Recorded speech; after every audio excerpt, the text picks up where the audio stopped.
This training is made possible by a grant from the Pennsylvania Developmental Disabilities Council through the Disability Advocacy Support Hub, which is DASH. Terry Roth came up with that name, which is a really good name. And DASH is a project of the Disability Rights Network of Pennsylvania. And the project officer is here from the DD Council, Dana Thompson.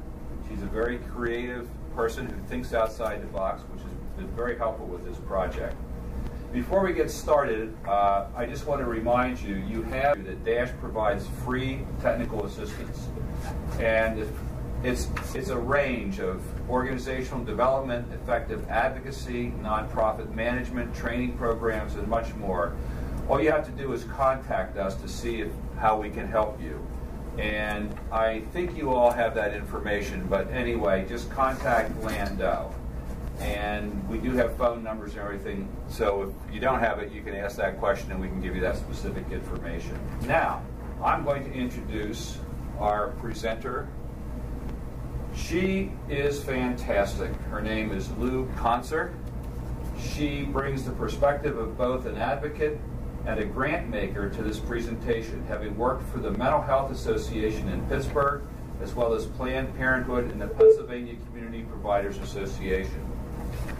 She's been a consultant since 2012. She provides research, coordination, and development of grant funding proposals for community-based nonprofit organizations and training on grant seeking. Prior to that, she was the executive assistant to the Deputy Secretary for the Office of Mental Health and Substance Abuse Services, OMSAS. And prior to that, Director of Grants, Carlisle Area Health and Wellness Foundation. And before that, prior to that, Director of Government Relations, Pennsylvania Community Providers Association. So you see she brings a lot of experience, a lot of talent to this presentation. And she did our presentation on Grant Writing 101, and that really received great reviews, did an excellent job. Okay, I am now going to turn this over to you, Lou. Thank you, George. Good afternoon to the hearty band of whoever is out there in TV land. I appreciate you all coming out on a day like this. I also want to thank DASH and DRN for presenting trainings like this. It is so important for people in the nonprofit sphere to understand grant making. It's becoming, as you all know, it's becoming more and more important as government funds shrink and costs go up. We all need to be more conversant and comfortable and competent in this process. I also want to thank Terry Roth for helping me put this presentation together and reading it, giving me some good background and advice, and also to Lando, who does so much on making these things happen and helps keep me from sweating too much. So, as George mentioned, I have a diverse background, probably like many of you, and that is an excellent preparation for doing grant work. I bring knowledge, I have the experience, I have hands-on experience, and the commitment to the issues that we all have, and that is a very, very strong and winning combination in doing grant work. It is that background of a variety of skills and knowledge that really can make a very strong grant. Today's agenda, as you can see up there, and I guess you all have gotten the presentation. You can follow along if you aren't bringing it up on the computer. But I want to do a brief review of some of the basics and some of the things that I covered actually in Grants 101, but we'll go into a bit more detail. And then I really want to look much more carefully at evaluation tools and program logic models, and also talk about what do you do after you get the grant to help make sure that you get the next grant. I will allow for questions. I will open it up for questions after we do a brief review of the basics. And I will also allow for questions at the end of the presentation. So there'll be plenty of time if folks have questions. Please jot them down and we'll be open to that. I'm assuming that many of you have some grant experience. I would hope that many people have maybe someone on staff who has time dedicated to doing grants, or that if you're the director, you have time dedicated to it. It is really important. It's not something that can be done in your spare time. You've really got to make the commitment to it. If you don't have any experience with grants, please look on the DRN website. There is the presentation that I did several years ago is on there, and it's got good basics for it. It focuses on the skills and knowledge to start off with. I do want to emphasize this is still, even though it's Grants 102, it is still an overview. I will be giving you tools, but not all the details. You can ask some Q&A during this presentation, but if you want to contact me afterwards, I'm very happy to give people additional information, and my contact information is at the back of the PowerPoint. So remember, as we start out here, you already have all the tools you need to do a presentation, to do a good grant application. There's no magic key. The best thing you can do is just like grade school, follow the directions, color within the lines. It really can be that simple. Do your best. You don't have to be a professional grant writer to be successful. You really have the tools that you need. And one of the things I always like to start off with is to let people, and emphasize once again, what we do is very important. And those of you who are listening today, you are the experts. You know your field. You know what your organization does. Slide number 3, or 4 rather, is about how advocacy really pays off in our society. And it's a fact that's too often forgotten, not so much by grantors, but by many others. And there may be different figures depending on different reports, but this is a very reputable organization that did a study, and this specifically relates to Pennsylvania organizations, and I think it's a very good quote and a very good figure for people to remember. So let's look at the context in which grant making is done. Obviously, nonprofits have their own focus. They need things for operating expenses, lobbying and advocacy. And remember, foundations can give money for lobbying and for advocacy. They often think they can't. That's not correct. And you need to help educate them, and I'll give you some resources to do that later on. Program maintenance and ongoing funding. Those are things that quite often nonprofits feel that they're hard to get funds for. Lots of times, it's very true, foundations look at pilot projects. They want to focus on the new, the innovative. But it doesn't mean you can't get money to help keep the doors open. Foundation activities such as having their own public policy committees can help support some of the advocacy that you do. And they can help in doing studies and surveys, providing research that you can use in either doing your own program or in presenting to others. Foundations and funders, I'm talking mostly about private foundations today, but this is fairly applicable also to government organizations that provide funding and have a grant process. They're looking very much toward outcomes, evaluation, and evidence-based programs. Those are important to do. They don't want to just see how many widgets you produced. They want to see what the widgets do and what the outcome is of those. This is where most grantees start to roll their eyes and just say, oh, I hate doing evaluation, I hate doing outcomes.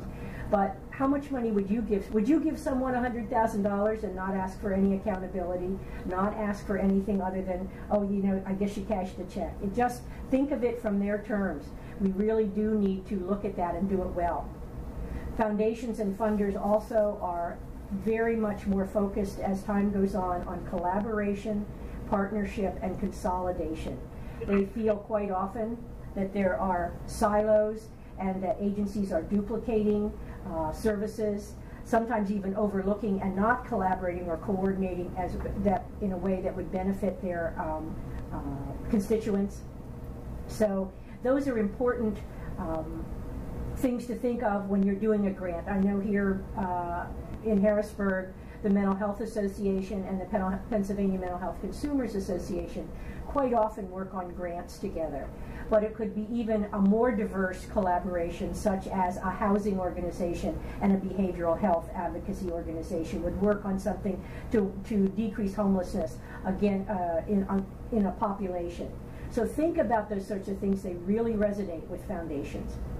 Focus as much as you can on the impact on a system of care rather than an individual program for one particular issue.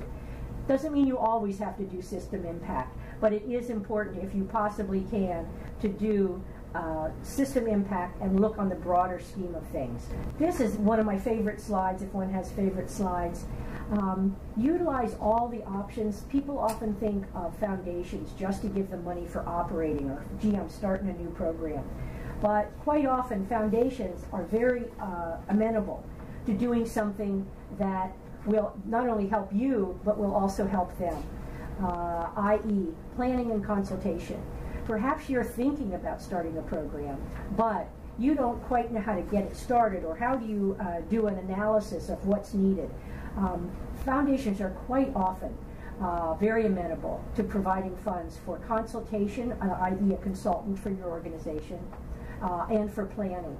It tends to be not a large amount of money when they do this, and it's a once and done quite often. It also lets them look at what you're thinking of doing and learn much more about the value of what it might be.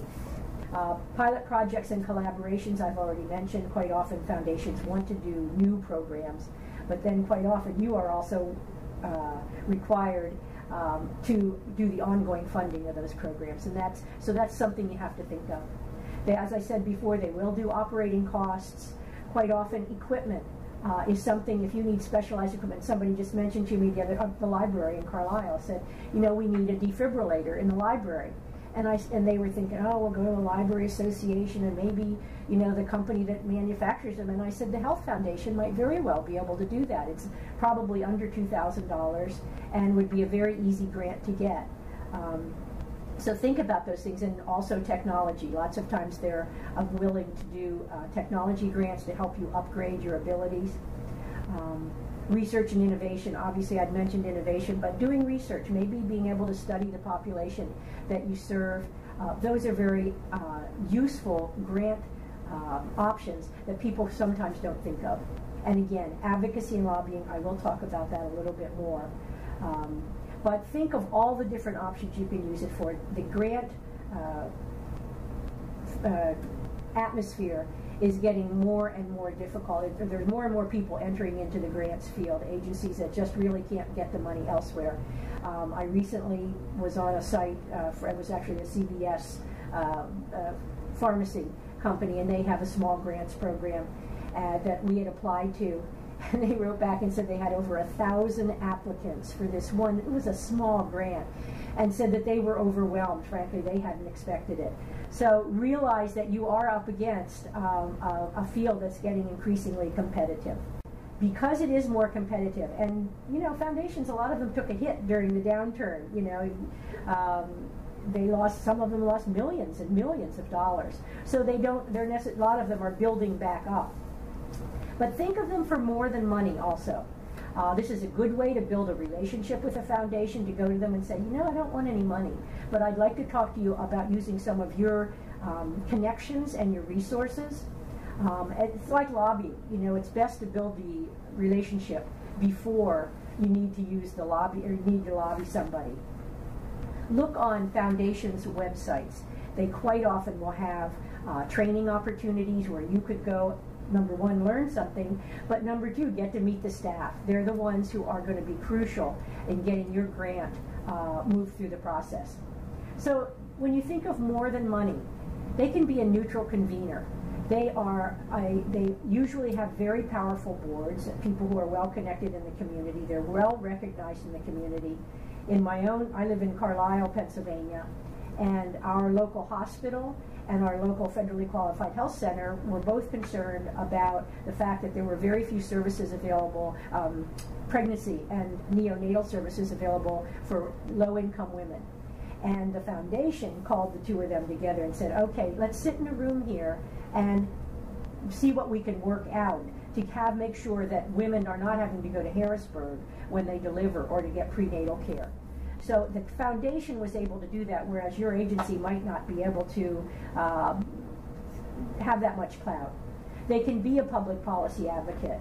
Many foundations, and more of them, are moving to have public policy committees. The foundation that I worked for had a number of studies that we did using local experts and consumers and clients. We did one on behavioral health, and we had everybody from the district attorney, we had consumers, we had providers, we had advocates, all in the room together. We met for 6 months. I wrote up a report from all the deliberations, and the foundation published it and distributed it. Something that your agency probably couldn't afford to do, but a foundation can do that, and they like to do it. It's good activity for them, as well as good PR, let's be honest. The other thing they can do is research and publications on local issues, studies, surveys, which can often be very expensive to do in any sort of expert way for an agency, but a foundation can do that and can afford to pay for that. Our United Way in Carlisle does every other year, I think it is, health assessment of the area. Rather, it's an overview of all sorts of health and human service issues for people in the Carlisle area. That's invaluable for agencies. When they go to apply for a grant, they can say, look, here's this research that I can show you how many people are homeless in our area, that sort of thing. And then training and technical assistance. The foundations not only can fund activities and present them, as I mentioned earlier, if you get on their website, but they can help train your staff. Maybe there's a new approach to some service that a foundation would be willing to pay for. That's, again, a one-shot thing, training staff. They can show a benefit from a pre- and post-test or however. And those are the kind of grants that are quite often much easier to get than a larger scale grant. I will be talking later about one of my favorite organizations, which is the Alliance for Justice, which does training on a number of issues, but particularly the ones that I use. My foundation paid to do several trainings for local nonprofits on lobbying and advocacy. What's the difference, what you can do, taking what they call a 501H exception to the IRS rules. Some of these things are really important. It's good for the foundation to learn about, but it's also good for nonprofits. So think of them in terms of not just money. When you're going for a grant, this is really kind of your basic. You know, you need to, maybe people will be surprised, but I have to tell you, from the real world, people would just come and they had a great idea. But that's all they had, and that's not enough to get a grant. You know, sometimes it wasn't even that closely aligned to what the mission of their organization was. Doesn't mean it's not a good idea, but it is not a well thought out plan to get a grant. Identify your needs. Look at your mission statement. Look at who you're serving. Look at sources of money that are not just grants also. Think about, I'm working with an organization as a volunteer that's trying to restore an old house and make it into an environmental education center. And one of the things we're doing is the local lumber yards are just giving us materials. You know, think of other things. And that impresses foundations and funders that you've thought outside the box, because they don't always like to think, oh, you came here first. So think of those other non-financial support, in kind, that sort of thing. Be sure and look at the funder that you're working with. Look on their website, see who else they've funded. That's one of the most important things. You can get lots of ideas when you look and see what other grants they've done. Read the guidelines in the application before you approach them, and then do it again and again. It's so easy, and I'm finding more and more that because of people having almost everything on the website now, you know, it gets a little dispersed. And all of a sudden you'll find something on one web page that really isn't congruent with what they told you on another web page. So you really do need to do your homework on what this funder will do and how they want it presented before you go very far. And also, another great way to do this is talk to people who may have gotten grants or people who may have contacts. Look and see who the board is, who the staff are, and talk with these folks beforehand. One of the things I like to recommend to agencies, and I had talked about this the first time I had done this presentation, is have some ideas in the can. have a generic, if you know that you're always going to need funds for X, or if you know in 2 years you're going to need an addition on your building, you know, have the proposal at least roughed out. Have some boilerplate. If you have, like, one of the things I always do when I'm doing grants is have a really good 1 to 2 paragraph statement of what this organization is about. That just gets plugged into any foundation or any application rather. But have those in the can, and this is a great use of interns. If you want to get college interns, your board members, sometimes you'll have somebody on the board who's good at this, volunteers. Have them research and write draft proposals. There is something called the Common Funding Application, which is available online. Most United Ways use it. Around here, in the capital region, the United Ways and a lot of the foundations use what's called the Common Funding Application, and it's the same basic application. Just everybody changes a little bit. We're all human. We can't keep our hands off of it. But if you have one of those pretty much roughed out, you will have a lot of the work and a lot of the thinking that goes on behind a grant done. It helps you plan out the project. It helps you think about what are you really trying to do, and it also gets you to do some of the background work, research. One thing that I've found in a number of agencies is that the executive director or the fundraiser often feels that they have to be the grant person. And frankly, a lot of staff not only welcome the chance to have an opportunity to discuss some of the things they think might be needs that should be funded, but also may have contacts among the grant community. It builds a team, and it also helps you spread some of the thinking and brainstorm, get a broader input. Advocacy proposals do take a lot of thinking, because you're not going to be able to measure widgets when you're doing advocacy. You can't be sure that somebody has changed their vote or done a policy just because of what you did. So you have to think about those more and think about ways you can evaluate them, but it can be done. And ask for assistance. One of the things I would say from my years in doing grants that nonprofits do that hurt them in the grants process is they don't come to us ahead of time.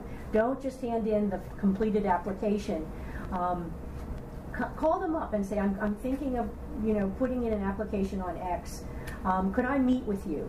This is an opportunity also to say, would you come out to my agency and see what we do? That's what gets people's attention. When they see the incredible work that we do, that really helps a lot. They can tell you maybe they aren't the appropriate agency, and quite often they would be. The foundation community is very helpful and very collegial. They work together a lot. So that they might say, well, we're not really the one you should come to with this, but so-and-so might very well be interested. That can be very helpful. It also helps, and I can't overemphasize this, it helps you to make a contact with the agency, or the foundation staff, or the government entity staff. They're the folks, the line staff are the ones who are going to be presenting your grant, most likely, to the grants committee or whoever makes a decision. They don't always make the decision, particularly in private or in private foundations, but they will have a major impact. So get to know those folks. If you look good, they look good. Don't forget that either. And I'll emphasize that more often as we go. On the grant, I like to say make it easy. Make it easy to read, easy to understand, easy to evaluate, easy to like your grant. I can't tell you how often I would read a 10 or 12 page grant proposal, and when you got done, you weren't quite sure what they were asking for.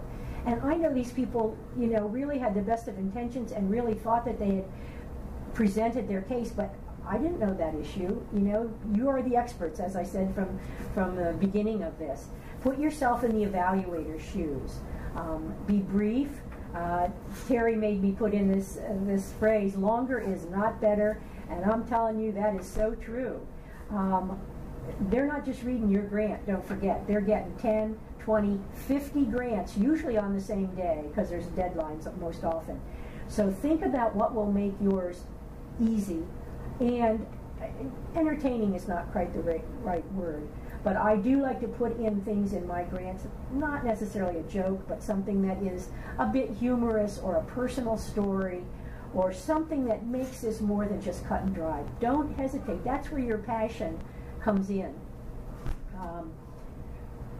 Also, I do want to say, follow the guidelines and use their keywords. Look on the grant. They'll often have lots of explanation of here's what you should do when you're doing this grant.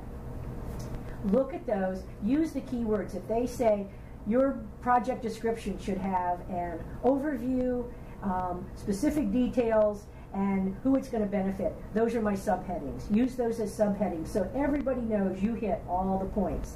Make it as easy as possible. Research is crucial for making your case.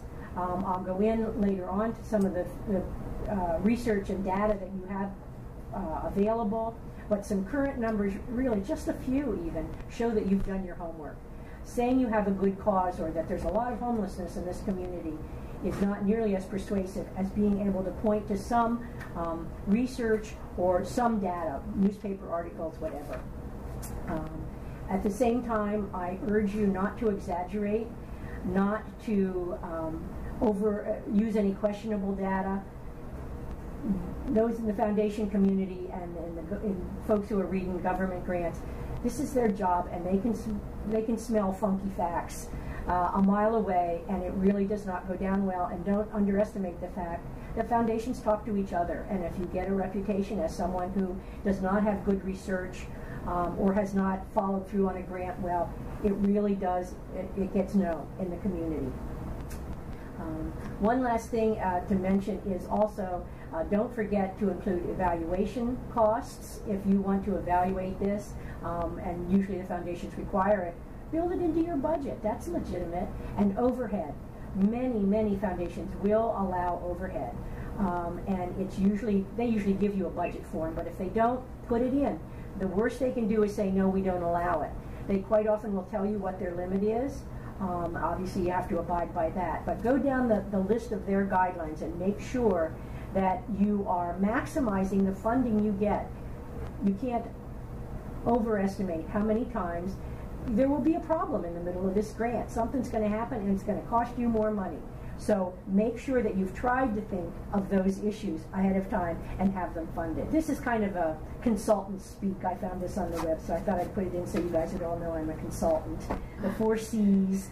But it is a good idea to help you just have a context, an overview of how to do a grant. It really should be, be careful that you're looking at what this funder does. Put it in the context of your mission. Don't go off on a tangent that's not really part of what you do and what you're good at. Be clear about your goals and your presentation, and keep the relationship going. Keep the funders informed about your progress, and keep them informed when you have a problem. If you've got something you can't solve, don't wait till the end. Oh gosh, I had a wonderful program. It was a drug and alcohol counseling program. Our foundation had a specific geographic area that it served.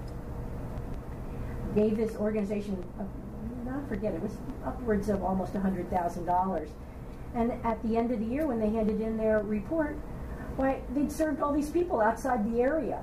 They'd never told me. I legally was not supposed to fund people who were served from outside the area. I told her, if you got somebody who walks in the door, don't turn them away. But they'd never told me. And she said, oh, well, I just thought it would be all right. Well, it wasn't. And I don't remember what I did, tell you the truth. But it was not a happy thing. And I didn't look good. She didn't look good. And unfortunately, as I remember, they didn't get another grant. I also had another program that wasn't seeing clients. They just weren't coming in. They'd opened up a counseling program in a certain area, and they weren't getting clients. And they never told me till the end of the year. So we paid for staff. We paid for all this. And I said to the guy, why didn't you call me? We could have paid for additional advertising. We could have looked at this. We might have even just said, okay, this grant isn't working. Let's look at something else. When you got a problem that you can't solve, don't hesitate. They want to look good. They want to help you fix it. So that's a pretty good basic run-through of what was said before and a little bit extra in Grant Making 101. Now I'd like to go and see if anybody has some questions about the basics, and then we'll move into more evaluation and some of the other resources that are available. Question here at Churchill. Yes. Do you know of any organizations that help with research, help target research, work through, we're at an early stage and we need to do research in our ministry area? And what is your focus of your services or your organization? We're focused on basically building a village for individuals to be in an integrated community. Would you consider yourself a housing organization, or it sort of cuts across a lot of different lines because of the integrative aspect? Yes, it would cut across every line: housing, employment, even medical services, transportation. One of the good places to start is your local, might be your local redevelopment authority, or since you do cut across a number of areas, look at some of the entities that are already in place that might either benefit from what you're doing or at least have a similar aspect. Lots of, particularly redevelopment authorities, oftentimes have lots of data for the local, usually county-based area. Same thing with your health department. Depending on what county you're in, if you're in a larger county, you'll have probably have a very good health department with lots of stats. Also, if you belong to any professional organizations or affiliations, like let's see, for the health center in Carlisle, we're part of the Pennsylvania Association of Community Health Centers. They have lots of data, and they're also aware of other organizations that would have information on lots of these issues. So there are lots of places, and then there's the more generic things like the census, which I'll get into, and the Penn State Data Center. Local college might be very willing to help you get research. Their students might be willing to do it, and if it's something that lends itself to a college study, like if you're doing an economics, maybe the economics department would even have some stuff or be willing to do things. Just kind of look around at the places that would be doing similar work or be knowledgeable in those areas. You'll be surprised how much there is. Now, we've gone through kind of your basic research. Hopefully you might have something in the can. You've hopefully made a bit of a relationship with the organization and submitted your proposal. If you are approved, congratulations. Now the real work starts. And so often agencies really think, I got the grant, that's great, man, I can sit down. And it really isn't that way if you want to be an ongoing and successful funder. And let me say that getting a grant approved is an accomplishment, and you really should celebrate with your staff, your board, yourselves, your clients. I do a lot of these. I get turned down a lot. And I really do think I know what I'm doing, and it's just hard. That's all there is to it. And the decisions are made for lots of reasons. Sometimes the organization doesn't, the funder doesn't have any more money. Sometimes somebody else had a more compelling case, whatever. But if you get a grant, please take the time to celebrate, because there's a lot of hard work in front of you, and it's a good, excuse me, it's a good time to just take a breather before you start again. When you get a grant, it is very important to keep in touch with the foundation staff. They will send you a contract, and you guys can talk about that sort of thing. You will have identified what exactly you are going to do. Sit down and break that down and make sure that someone is responsible to either keep the data, do the work, whatever it is that's most important to make this grant successful. Like any other relationship, a grant relationship is very important, and it needs to be tended. You can't show up 12 months later and say, oh, we did it. Well, pretty much. Well, you know, you really do need to be back in touch. I can't emphasize too much how much foundations appreciate having that relationship. It educates them in your issues. It makes them feel comfortable that things are going well. When you get a grant, you become a partner with that funder, and they want it to work as much as you do. So use that collaboration. We're all, I think, very committed to collaboration in this field, and we need to make sure that we do that also with funding. So now what? When you do this, when you get a grant, and here you've gotten one, reread your proposal and make sure that anyone who is responsible for carrying out some of this program has also read it and is familiar with it. It sounds so foolish, but I was just telling Terry today a story of an organization that I've worked with, and they never shared with their staff what the executive director had committed to when they got a grant. And 12 months, well, about 9 months later, when we went to renew, the staff said, well, I didn't know I was supposed to be doing this. And it's happened multiple times. That's not the only organization. So make sure there's a team here. Set deadlines.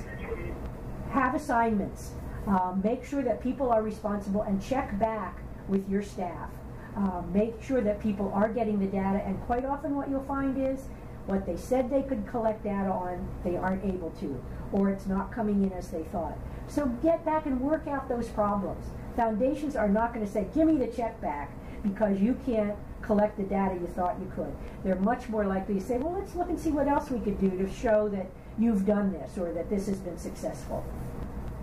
Keep your evaluation data up to date.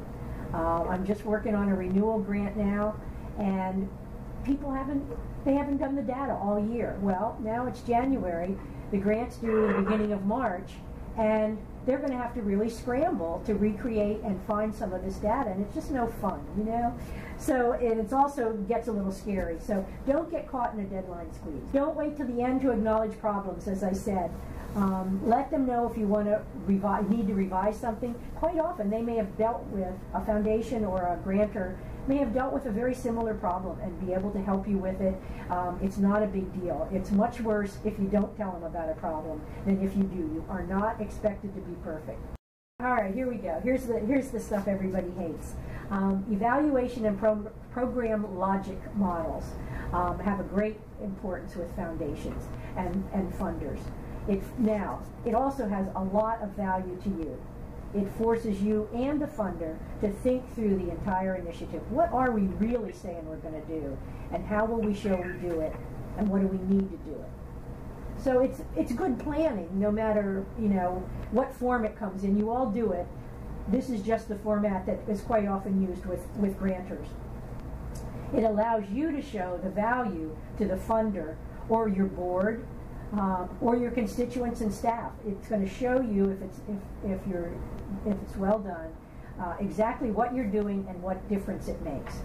You can also use these program logic models, excuse me, in other contexts. They're readily available on the internet. You can either use the term I use, which is program logic model. That just happens to be what I'm used to calling it. But United Ways, I think nationally they all use it, I think. But anyway, they have on the National United Way website, they have training on how to use the logic model that I'm going to show you in a minute. And if you don't know how to use it, the foundation will gladly teach you. The Partnership for Better Health in Carlisle does training for agencies. They want to have a good logic model. So don't feel that you're not adequate or uneducated if you don't know how to use it. Ask them to help you. It's their document, and you can use it. Foundations and funders really take these very seriously. And yet it was often the biggest complaint that I would get from grantees. I don't know how to do this. It seems like a waste. I told you what I'm going to do. Well, why isn't that good enough? And it's not. And it goes back again to what I said earlier. You know, what would you ask of somebody that you were giving $100,000 to? Would you just say, well, thanks, I'll see you in a year? It doesn't work that way. But on the other side of this, don't be too hard on yourself. Don't commit to do what you can't do. Don't make a whole bunch of data points that you're going to report on that it's going to overburden your staff. Make sure that you put yourself in the funder's place. Give them enough that will indicate that your program is working well, but you don't have to exhaustively evaluate every point of this program. You can always measure directly. You can't always measure directly, obviously, particularly in advocacy. It's hard to say that just because I did this happened. But you can show what efforts you made. You may be able to do some sort of very unscientific but still useful surveying or something like that. These two terms here on the third bullet point here on slide 17, outputs versus outcomes. That's the language that's used in the form I'm most familiar with, but it is important to understand the difference. Outcomes are, did you make people healthier? Did you help people be healthier? Outputs are, we saw 1,700 people in our health clinic and provided them with, medication, education, etc. So think about the difference. Outputs are usually outputs are usually numbers. Outcomes are usually the general goal that you're working toward. And again, make sure that your staff is on board. If you're writing the grants, but you're writing them for somebody on your staff, make sure that you collaborate with them as you develop the grant, and at the very least, that they are on board when the grant starts. It's really important not to have people either be resistant or not really know what they are responsible to produce. So here's one of the dreaded program logic models. This is the form that's used with many of the foundations here in the Harrisburg area. And I'm sorry I couldn't make it any bigger. I pulled this off the net. As I say, you can find this on the internet, particularly the United Way has something like this. But what you can see is it's a breakdown of inputs. What do you need to do what you want to do? So it might say staff, funding, medical supplies, etc. Activities, what you're going to do to make something happen. The outputs are the numbers, and then the outcomes are the results. I think these subheadings here and explanations on this are very good and really kind of give you an idea of what they're looking for. If you can see at the bottom of the page, there is a reference to the Kellogg Foundation or the United Way. It gives you the web address, and those are both good places to look for further information and background. Let me show you then a program logic model that's been completed. This is one where we do have very good measurable goals.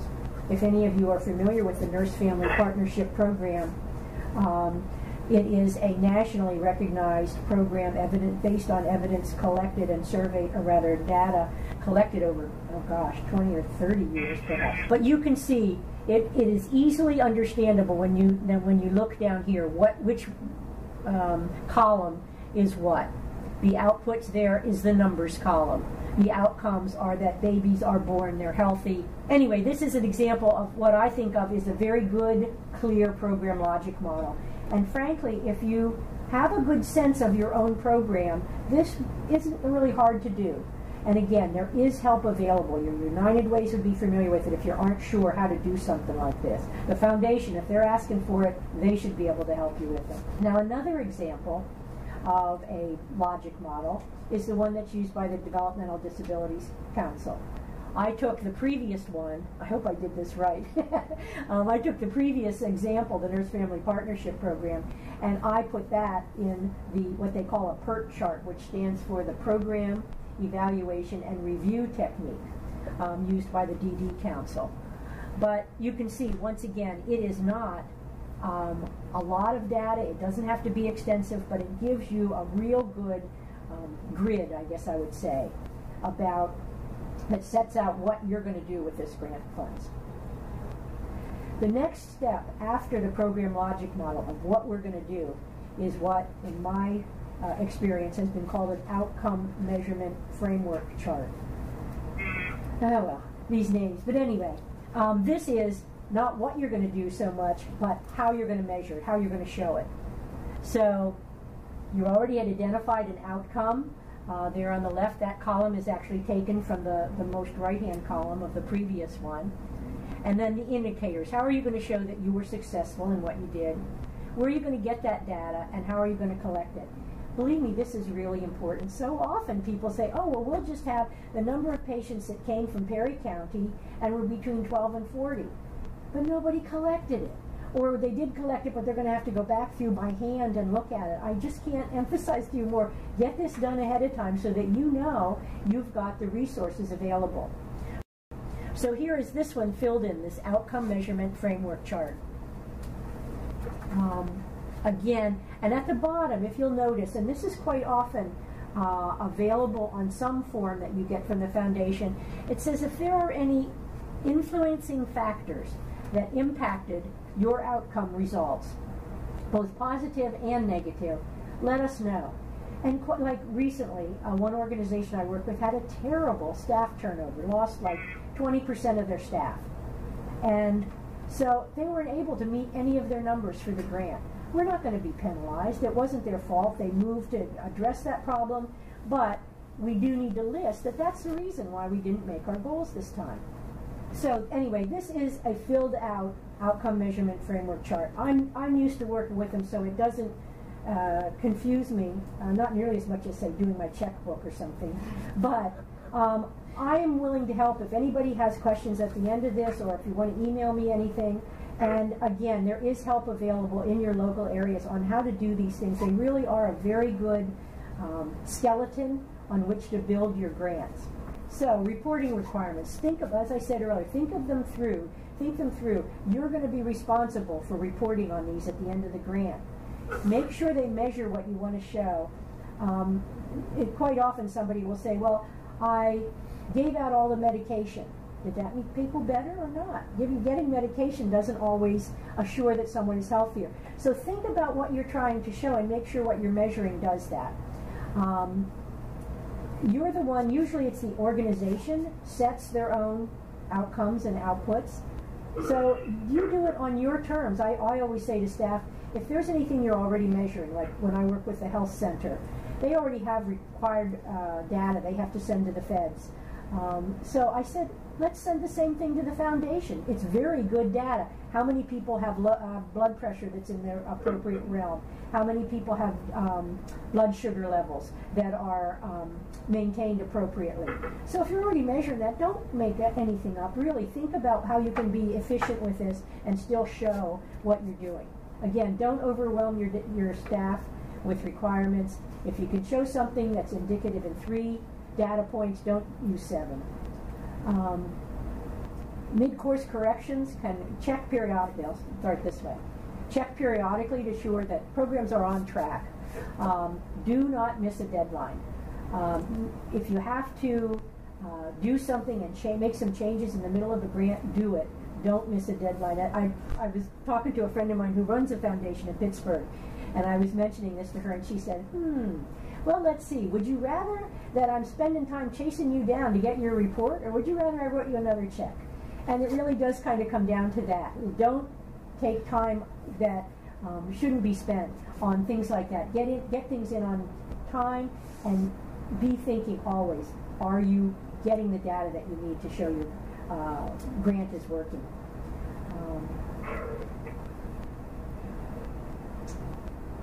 I actually was involved with a grant where we didn't get the next grant, not because we didn't do what we were supposed to, but because the grant reports were not in on time. And that's a shame. When it was a good grant, they would have liked to fund us, but the executive director hadn't gotten them in. So, however, there is also the other side of the grant decision, and that's if you are declined. If you are, it is not a shame. I mean, it's a shame that you didn't get the grant. But really, if you did all the things that we have been talking about, believe me, you have a good grant, a basis of a good grant. You may want to take it elsewhere. Don't give up.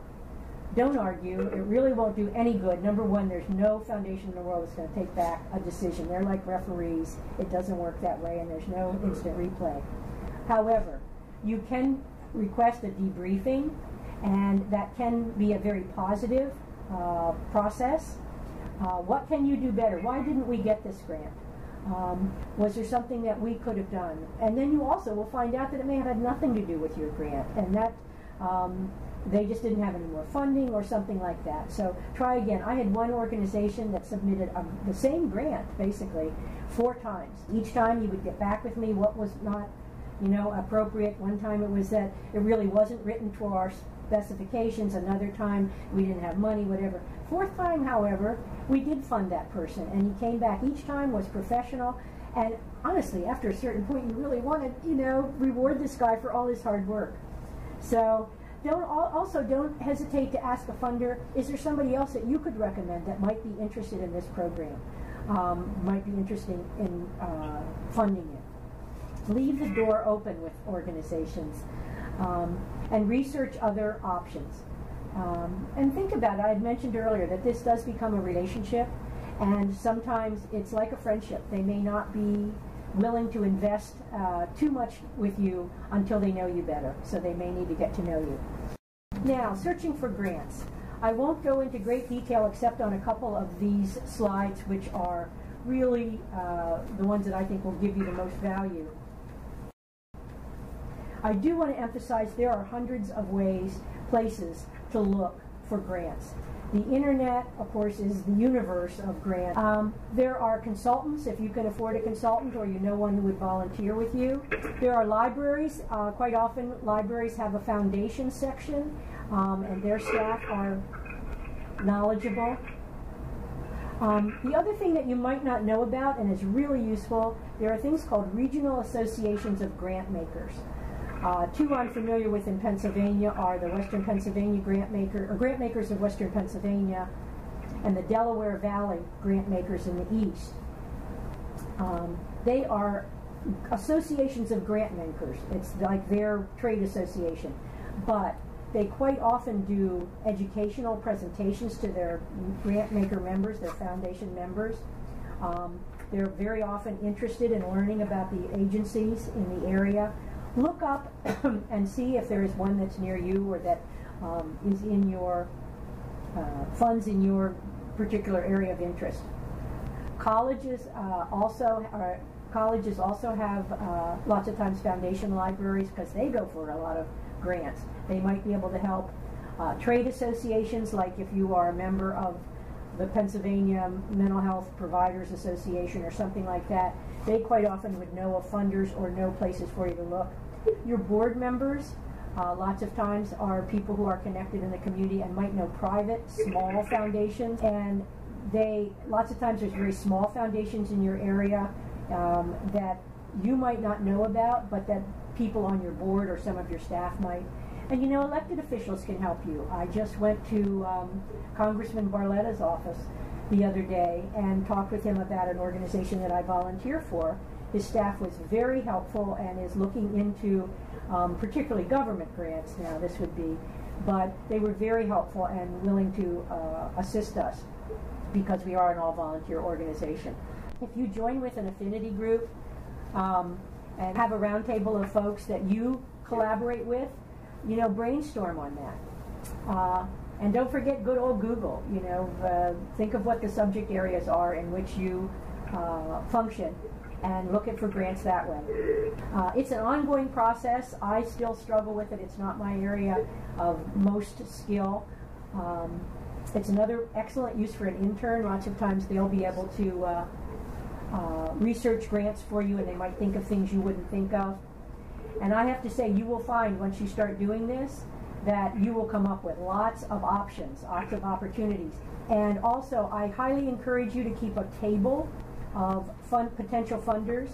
The one I have has the name of the funder and contact information, their deadlines, any special things that they fund or don't fund, and notes like, called this person in December, they didn't get back to me, you know, call them again in March, that sort of thing. And at the end of that table, I have another table of organizations that I have researched and aren't appropriate for us. And that's particularly helpful because lots of times you'll have staff or board who say, oh, here's a great foundation, you should apply to this for whatever. And it turns out that they're really not appropriate, so that you can keep track of those things, because it quickly gets overwhelming when you're doing grant research. Federal government, grants.gov is the central place to look for the federal government. And as you can see, it lists all 26 agencies that issue grants. They do have tutorials. They really do try to be helpful. It is a vast array of federal grants are available. In the Commonwealth, which I'm more familiar with, there is no central site. You have to check the individual departments. DCED is one of the major grantors, but so is the Developmental Disabilities Council, which very helpfully puts out an RFP book that's up on their website and lists their grants. It's a big help when you've got a central place that does human service funding. Dana, is there anything you'd like to say about grant potentials with DD? Well, actually, the other thing that I would Google is Pennsylvania Grant and Resource Directory. I thought there was only one. We just Googled it a couple minutes ago, and we actually came up with several websites that have grant and resource directories. The one I was aware of is put out by the Republican House Committee of something. And we found another one that's put out by the Pennsylvania Historical and Museum Commission. And so if you Google Pennsylvania Grant and Resource Directory, it'll probably bring you to a huge booklet that lists all the state offices, departments, commissions, councils, and it's grant staff, and it'll tell you the different types of grants that each agency puts out. So that might be helpful. I wasn't aware of that, and that will be a big help. And that's actually a good lesson for all of us. More and more resources are available online, and I thank you very much for that, Dana. More and more resources are available online, so if you've searched in the past, as I did, for some central site and didn't find it, do it every once in a while. You will find more stuff, more information. The other thing is, Lou mentioned Congressman Barletta, but your state representative and state senator, they've cut back on the amount, we used to call them WAMs, walking around money, but there is still money to be had, and they have connections to grantors. So consider your state representative and state senator as well. Yeah, actually, since Terry mentioned that, Senator Templett's actually on his site, he has a grants and resource directory. So he actually has a 115-page directory with all of the grants available in Pennsylvania. Since we're getting down to that level, I do want to mention that you can also, and I think it's on the Pennsylvania Department of State, has the listing of charitable foundations by county. And now a lot of them will be not at all relevant. Some of them are out of business. The foundations kind of come and go sometimes, particularly small ones. But you can find the foundations in your county. And lots of times small foundations may very well respond to just a letter. We've got one in Carlisle that's not real small and only gives for bricks and mortar, only gives for building. But boy, have they been just wonderful. All you have to do is go in and meet with their staff and talk to them about it, and you have a chance at getting this grant. It's not a complicated process. So anyway, as I'm saying, there are hundreds of ways to search for grants, but there may very well be some small foundations that you can get a foot in the door easily in your area. It doesn't all have to be major national foundations or even statewide. Some other resources that I wanted to share with you today before we open it up for questions again. I have gotten, because of the healthcare work that I do, I've started to use the U.S. Census. As you know, in 2010 was the most recent census. They have got such a raft of material, and they're continually releasing more data from the census, but also more ways to look at the data. The most recent I got, and I'm on the email list for the Pennsylvania State Data Center. That's at Penn State, and they are the knowledgeable entity that knows everything about data, and particularly census and stuff. And they send out periodic updates of, oh, here's what the census just released. And the census now can get me data down to the block. I can find out now. None of it is individually identified, of course, but you can find out how many people are on Medicaid and what the ages are. And, it's just an amazing amount of data. It's a little clunky to get used to at first, but once you get the hang of it, and there are people to help you, the census folks will help you. Pennsylvania State Data Center, they supposedly charge for their services, but they don't always. Like if you're going to ask for a big report, they will charge you for that. But if I call up somebody there and say, hey, I'm on the census website and I can't figure out this, they just zip me through it. They are a wonderful resource. So both the census, and I have the website down there at the bottom of this slide 30, but it's just a wonderful resource to be able to go into, say, a legislator's office and say, do you realize that in your district there are X number of children who are on the reduced fee lunch program, or families who are no one's working in the household, you know, that sort of thing. You can get that sort of data. It's just wonderful. So if it's of value to your organization, have somebody learn how to use it or find someone who can use it for you. Again, library staff quite often will be knowledgeable about using census data. The census has an 800 number. You can get on there and they'll walk you through it. Colleges and universities are also usually very knowledgeable about using that, and it is just great stuff.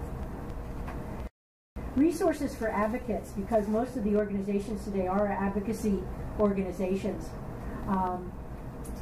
It's an area that's of particular interest to mine because I think foundations should be doing more advocacy, not just funding programs. And they need to oftentimes be educated about the need for this. You need to advocate with the foundations. They can have a public policy committee that studies issues that you're working on and then disseminate information to your legislators, to policymakers, to the community at large. Again, we're getting into the area where we're talking, is it lobbying, is it advocacy, is it education, and you need to understand the difference. I'm not the expert on it, but the Alliance for Justice, on this slide 31, they are the experts, and they're just wonderful people.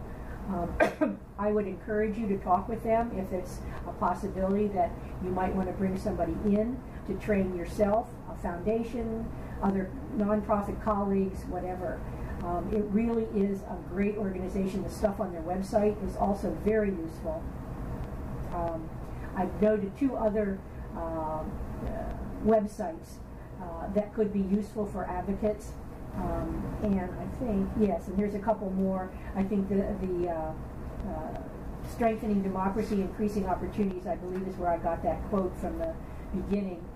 And you can see that the study finds every dollar invested in policy, that study also reinforces it.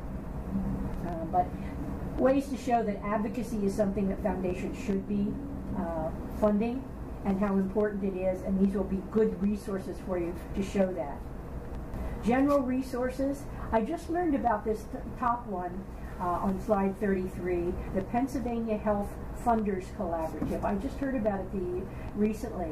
Ann Torregrossa, who many of you may know, formerly head of the Pennsylvania Health Law Project, is the executive director. I think it's based in Pittsburgh. Am I correct on that? I'm not sure about where it's based, but anyway, it is for funders now, but they have very good information on their website. They might very well, who knows what they'll have tomorrow, they might even have directories of health foundations that fund in Pennsylvania.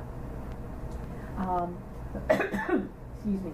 There's also the Grantsmanship Center. A number of these on this page are foundation websites for foundations, but they also have lots of good information for organizations that might be seeking funding. Again, I refer you to find out if you have a regional association of grant makers in your area.